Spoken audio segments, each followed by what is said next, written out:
tepkimiz aslında inşallah en güzel vereceğimiz tepki yani Allah Resulü'nün sünnetine sahip çıkmamız ve onun davetine sahip çıkmamızdır. Eğer biz hakkıyla onlara davet ulaşırsa inşallah onlar bu davetin sonucunda yani iman edenler yani hidayete gelenler hidayet bulacak ama hidayete gelmeyenler de Allah Celle Celaluhu onlar karu perişan edecektir Allahu Teala Celle Celaluhu. İfade özgürlüğü adı altında dinimize yapılan saldırılar hiçbir zaman telkin edilemez.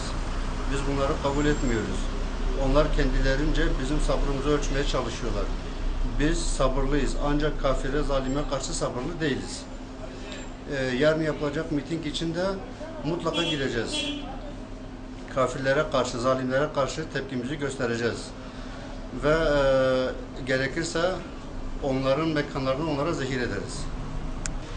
Bu ABD'de çekilen ve insan hakları, düşünce özgürlüğü kisvesi altında Peygamberimiz Efendimiz'e hakaret eden filmi şiddetle kınamamızın yanında bu kınamak dille malum Peygamber Efendimiz'in hadisinde geçtiği gibi dilimizle telin ettiğimiz yani içimizle buğz ettiğimiz şey imanın en zayıf halkası. Bu yüzden bizim bütün imkanlarımızla, teknolojik imkanlarımızla, maddi imkanlarımızla, manevi imkanlarımızla, her şeyimizle ABD'yi ve İsrail'i boykot etme etkinliklerine katılmamız ve bu etkinlikleri çevremize de yaygınlaştırmamız gerekmektedir. Şimdi bu ABD'nin malum filmi, efendim işte peygamber, Müslümanların peygamberi böyle yok efendim şöyle.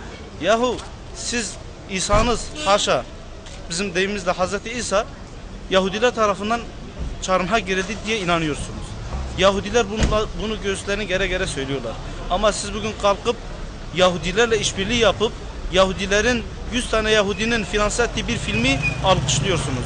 Bu en alt tabiriyle, en basit tabiriyle seviyesizliktir, kalitesizliktir.